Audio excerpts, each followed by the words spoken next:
मध्यप्राच्य में बढ़िबार लगी उत्तेजना कौन सी मुहूर्त भी किसी भी घटी पारे बा घमाघोट युद्ध हेबार आशंका भितर आज दुईटी विस्फोरण आतंक खेलाई ईरान रे कारण विस्फोरण रे 5 जनकर जीवन मध्य जाइछि 14 जन एथिरे आहत होइछन्ति। दक्षिण पश्चिमांचल सहरर आवाज रे पृथक पृथक विस्फोरण होइतबार खबर सामना को आसुछि। एक आवासिक कोठारे गैस विस्फोरण घटी 4 जनकर प्राणहानि होइतबा बेले दक्षिण बंदर सहरर आउ एक घरे विस्फोरण रे जने व्यक्तिंकर मृत्यु होइछि। अन्य 14 जन आहत होइतबा अंतर्जातीय मीडिया सूत्रରୁ जଣା पड़िछि। तबे विस्फोरण पछरे किए ताहा स्पष्ट होई नाही किबा एजाय केही दाबी भी करि नाहंती। एपरिकी ए विस्फोरण रे निजर कौनसी हाथ नथिबा इस्राएल कहिछि। ईरान रो किछि मीडिया मध्य समान रिपोर्ट प्रकाश करिसंती। तेहरान एवं वाशिंगटन मध्य वृद्धि पाउथिबा उत्तेजना भितर एभली विस्फोरण को नहीं बढ़ी चर्चा। अमेरिका राष्ट्रपति डोनाल्ड ट्रम्प चेतावनी परठू ईरान भी धमक देछि। ता सहित ईरान सेना हाई अलर्ट रहिबा सहित कौन से आक्रमण जवाब देवा पूरापूरी प्रस्तुत बोली कहिछि। अमेरिकार विभिन्न सामरिक घाटी युद्ध जहाज एवं विमान बाहक जहा कुआଯାଉଛି विमान बाहक ईरान टार्गेट करि पारे बोली चर्चा होछि। ईरान को स्पष्ट भाव में चेतावनी दे ट्रम्प कहते जे जदि परमाणु अस्त्र को नहीं कौन चुक्तिनामा न हुए तेबे परिणाम अति भयंकर हेबो। जवाब रे ईरान आलोचनार संभावना को अस्वीकार करिना किंतु शर्त रखिछि जे आलोचना पारस्परिक लाभ निरपेक्षता एवं समानता उपरे आधारित हेबो। एपरिकी ईरान रो वैदेशिक मंत्री कहते जे देशर सशस्त्र बाहिनी ट्रिगर उपरे अंगुठी रखी जे कौनसी आक्रमणर उपयुक्त जवाब देबाकू प्रस्तुत। परिस्थिति गंभीर हेले अनेक भयंकर स्थिति उपजी पारे। अमेरिकार सामरिक कार्यानुष्ठान द्वारा ईरान रो IRGC बासीज अर्धसामरिक बाहिनी क्षेपणास्त्र घाटी एवं यार परमाणु कार्यक्रम सहित जड़ित प्रमुख भित्तिभूमि को टार्गेट करि पारे। सेहिपरि जदि ईरान प्रतिशोध निए तेबे यहा उपसागर रे अमेरिकीय सामरिक घाटी सहयोगी देश रे शक्ति भित्तिभूमि को मध्य टार्गेट करि पारे। हरमुज प्रणाली रे बंद करने द्वारा विश्व तैल जोगाण मध्य प्रभावित हो पारे। यदि हरमुज प्रणाली रे बंद करा जाए तबे एपरिकी अमेरिकीय युद्ध जहाज उपरे आक्रमण करि पारे ईरान। ये आशंका मध्य वर्तमान देखा देछि दर्शक बंधु। तेणु सीधा सीधा कहिले दुई देश मध्य युद्ध हेले किछि भी होई पारे कौनसी मुहूर्त रे। दुई देश मध्य लगातार भाव में मुहांमुही स्थिति एवं या भितरे जो विस्फोरण खबर आसुची। अवश्य विस्फोरण प्रकृत कारण कौन बा किए एथिपाई दायी एपर्यंत स्पष्ट भाव में जना पड़ू ना बा कि क्लेम करू ना दाबी करू ना जे विस्फोरण पाई आमे दायी बोली। इस्राएल नुहे अमेरिका पर्यंत स्पष्ट करू ना। ईरान तरफ स्पष्टता आसु ना जे प्रकृत विस्फोरण कहीं घटी। आलोचना करने आम सहित जोड़ी होती वैदेशिक व्यापार विशेषज्ञ डॉक्टर विनोद मिश्र। डॉक्टर मिश्र आपको स्वागत। अमेरिका तरफ ही अटैक होता पारे ना आउ किछि घटी पारे आशंका करि पारिबा ना। वर्तमान जो ये विस्फोरण है अमेरिकार हाथ अच्छे बोली मोर मन होनी। दिस माइट बी एक्सीडेंट्स किंतु सन्देहटा एइथि होउची जे को भली अटैक अमेरिका लॉन्च करिवो ईरान उपरे ता सेटा को नेकरी कोनोसी क्लैरिटी नाही। कारण range of options are available depend करे कोनटा तांगर ऑब्जेक्टिव। जदि मते पचारंती कोन अमेरिकार ऑब्जेक्टिव मेन ऑब्जेक्टिव होउची रिजिम चेंज।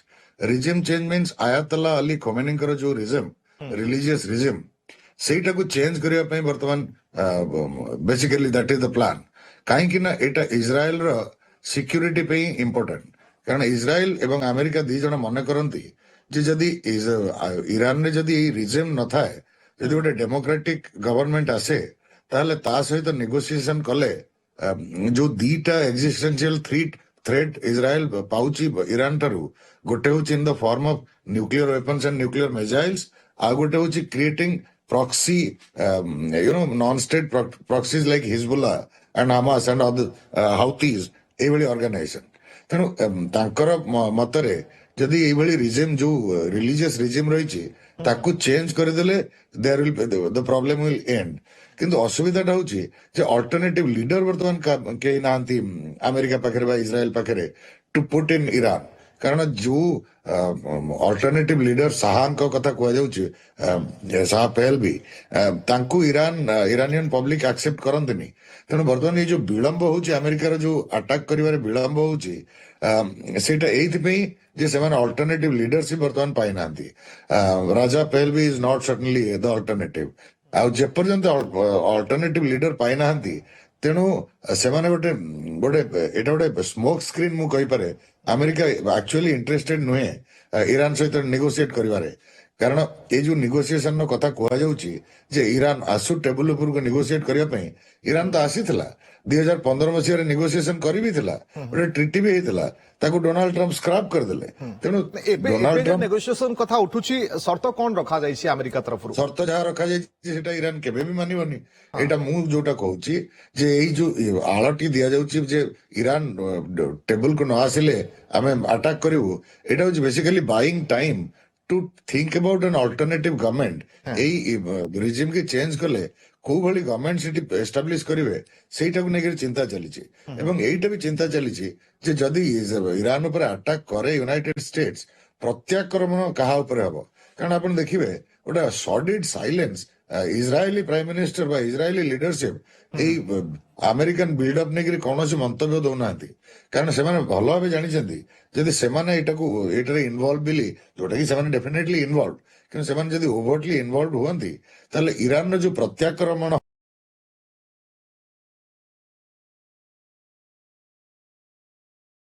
ରହିବ, ତେଣୁ ତାର ପସିବିଲିଟି ଇସ୍ରାଏଲିଜ ଫିଲ୍ କରୁଛନ୍ତି।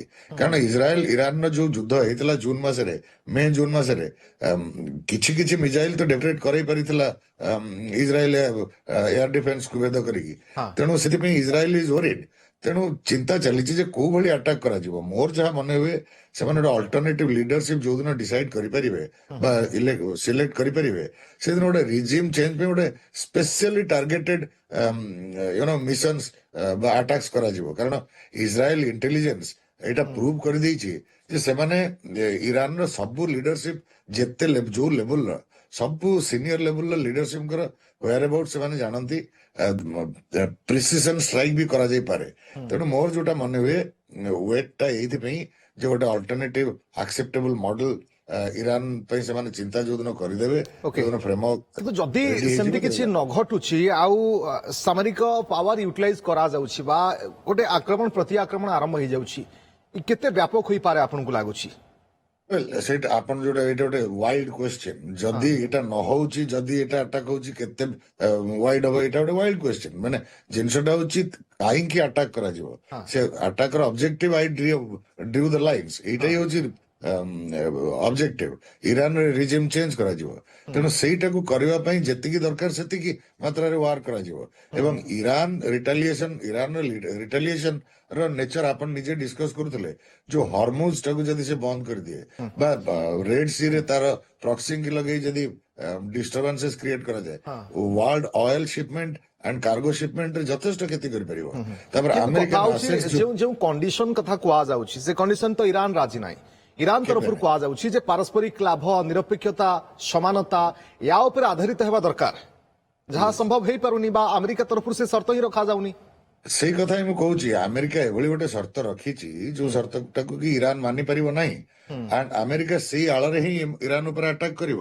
ତେଣୁ ସେଇଟା ସେତେବେଳେ ପର୍ଯ୍ୟନ୍ତ ଟାଇମ ଦିଆଯାଉଛି ଇରାନକୁ, ଯେପର୍ଯ୍ୟନ୍ତ ଆମେରିକାନ୍ସ ଆଣ୍ଡ ଇସ୍ରାଏଲିଜ ଗୋଟେ ଅଲ୍ଟରନେଟିଭ ଲିଡରସିପ ଚୁଜ କରିନାହାନ୍ତି ଇରାନ ପାଇଁ। ଯୋଉଦିନ ସେମାନେ ଚୁଜ କରିନେବେ, ସେଇଦିନ କହିବେ ଯେ Iran didn't come to the table, so now we will attack.